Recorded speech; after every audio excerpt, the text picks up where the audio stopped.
Hello Year 9. As promised, here is the video explaining the contents and tasks for next lesson. The focus of the next lesson will be on creating scenes, scenarios and storylines that will become your scenes in your play at the end of this unit of work and may well be included in the final piece.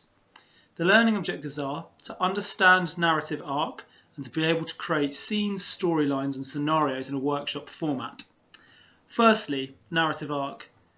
This is a device which must exist in every scene and in a play overall.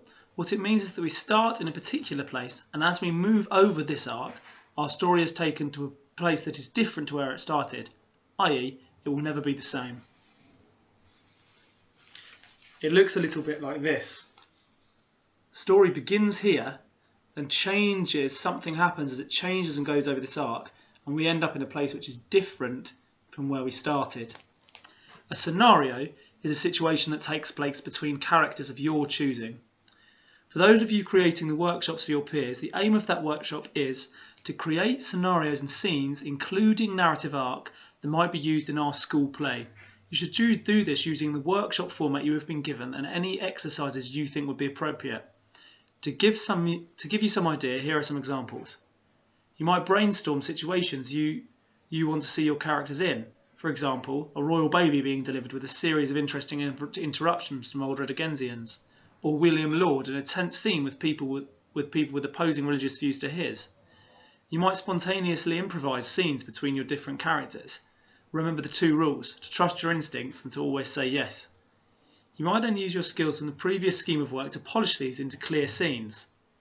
You might choose to create a storyline for a scene using the 7-part sentence story structure. Once upon a time there was a man called William Lord. One day he attended wedding school. Then another day he became the Archbishop of Canterbury, being just one example. You could then build on this to make them clear storylines between the different characters. If you'd like to have a little look about how that works in a bit more detail, I've got a resource that you can come and get from me at the drama office. Finally, you might do a random motivation exercise where each character arrives with a different given motivation, for example to find out secrets from another character, but they must not reveal this. Remember, the focus is to create scenes and storylines for the play, not the whole play. These will be performed at the end of your next lesson.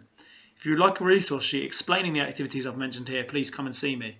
Please feel free to try and make up some of your own. In fact, I encourage it.